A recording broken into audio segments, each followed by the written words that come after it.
The Unholy, 2021 horror film. There's been a couple of movies actually with that same title in the past. But right here on Horror and Coffee, we're talking about The Unholy, starring Jeffrey Dean Morgan, Negan himself from The Walking Dead, coming up.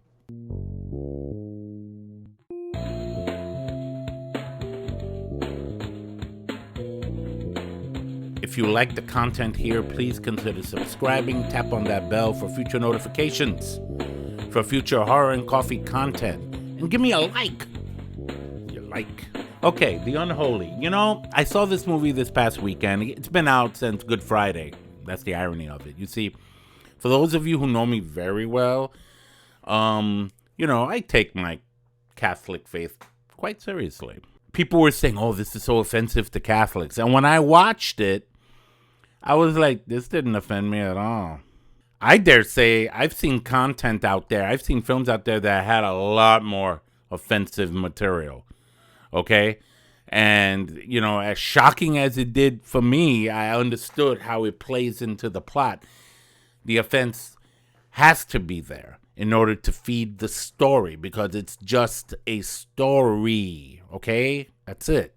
All right, what's this film about? Okay, it's directed, and I'm not going to say his last name because it's really long and I'm horrible with names. The Unholy was directed by Evan. I'll leave it at that. One of the producers is the great Sam Raimi. Okay, we're talking Evil Dead stuff here. So you know where this is going. Okay, we got Jeffrey Dean Morgan, who plays like a quasi-journalist by the name of Jerry Finn, who is in the New England area around Boston, who goes to investigate a situation where he actually didn't even seek out. It kind of like happened to him. Okay, he drove near this church one night and he almost hit this girl who was in some kind of trance and went to a particular tree. Now, when you first see this movie, you're going to see something that looks like the viewpoint of a young girl who's being executed, okay, by a priest, a Catholic priest, right? In 1845, that's the setting.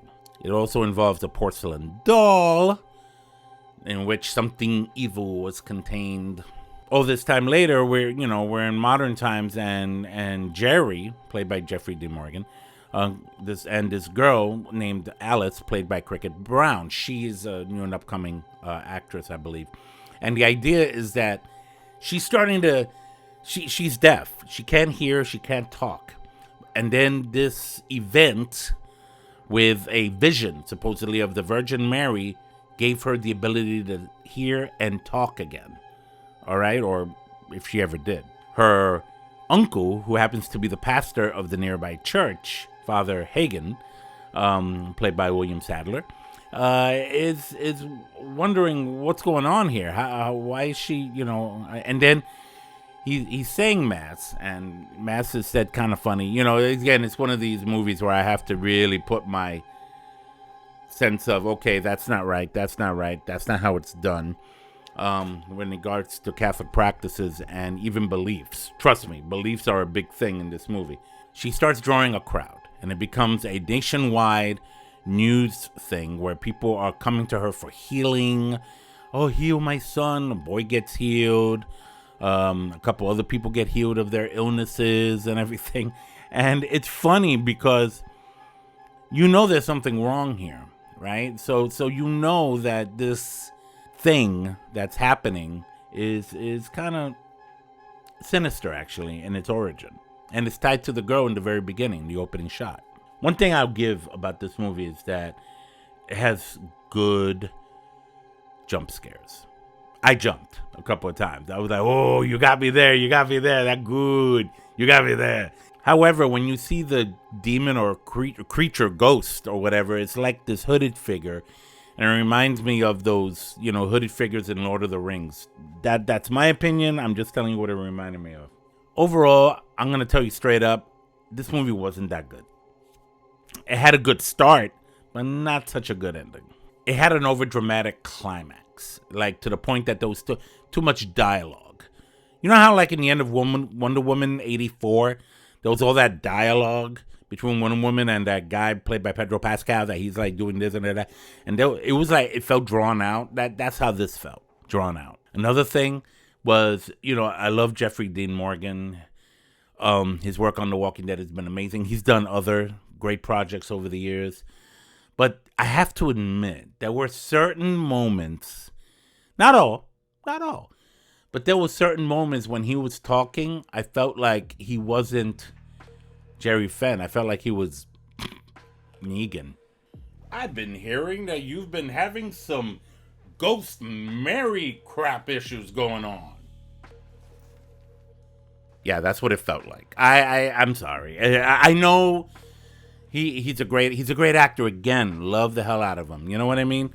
But there were just a couple of those moments. The main issue here is that they thought it was that the girl said she was seeing Mary, that Mary was talking to her, and this was based on actual accounts, which they brought up in the movie. That there were other events similar to that throughout history. Our Lady of Lourdes, Our Lady of Fatima in Portugal, that it had these visions happen in 1918, and the Medjugorje apparitions from the 60s.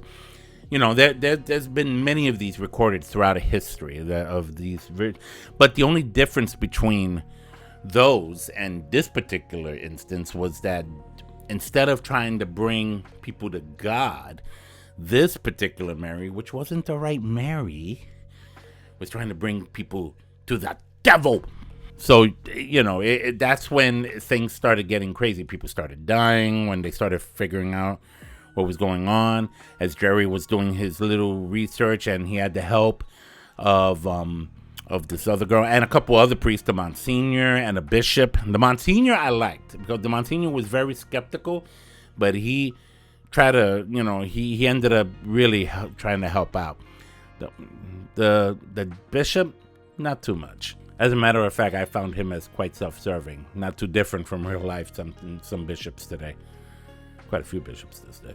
The other thing also is that, they gave the impression in this movie, and this is again a theological issue, that Mary is like worshipped. It's supposed to be worshipped as Catholics. We worship her, and we do not. That I can tell you as a Catholic that knows his stuff. We don't worship Mary, but this movie really implied it. Now there were good shots here. Cinematography was very nice.